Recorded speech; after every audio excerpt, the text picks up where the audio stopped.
If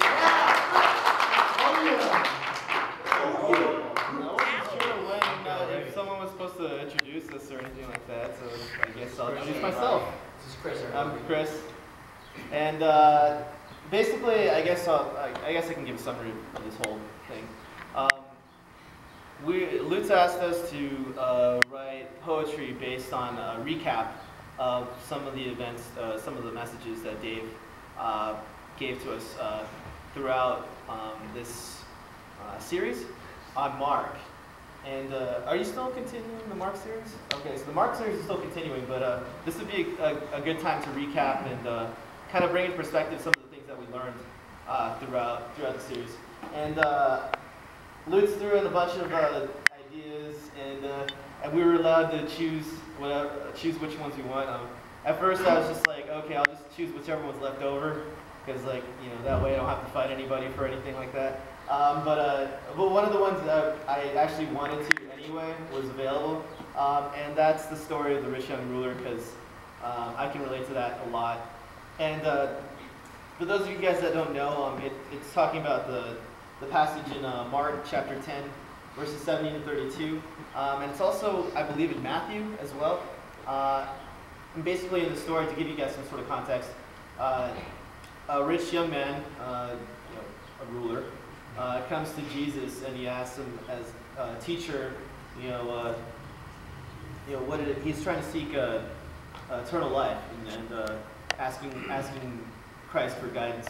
And Jesus basically, there's a much more story involved, but Jesus basically says, in order to receive eternal life and eternity, give up all you got and follow me. A very simple request, but something very daunting. And the thing with the rulers, upon hearing this, he just turns away and turns and walks away. And so it got me thinking about this poem to write. And I decided to do something a little bit different. This poem, even though it's kind of a fictional account, this is written from the perspective of a friend of the rich young ruler. And it goes a little bit something like this. It goes a little something like this. All right. Dearest friend, hello, I hope you get this letter I sent. It's been a while since I last saw you. A few seasons came and went. How's life treating you? You've always been well off. So I never worried about whether you have bread on the table, more like your health or whether you got rid of that nagging cough. Money's never been a problem for you, unlike me. You can afford 100 servants, but a servant's all my dad will ever be. You're also well-educated, a gentleman, refined. The ladies always say behind your back when you're out of the room, oh, he's so fine.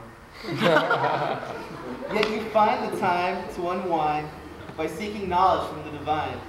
You know the scriptures backwards and forwards, first to last letter, better than many scholars, like the prophets spoke their words, right in your ear loud and clear. But enough gushing.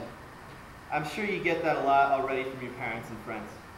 I have something to tell you. Great news!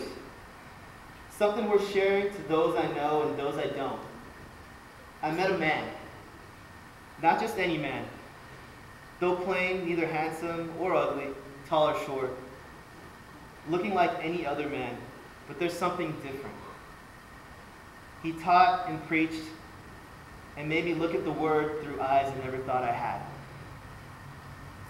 So much that it's hard to take in, like a blinding light from a sunrise, coming over the mountainside to expose a dark evening. But that isn't what's different. Have you ever felt an indescribable feeling magnified 1,000 times? A feeling that words can't do justice to. You have to be there type of feeling. Well, I felt this way. Before the man even spoke, I felt it. This man had what I was looking for, before I even knew what I sought. After he spoke, I approached and asked, what do I do next? And he said with utmost sincerity, give up everything and follow me.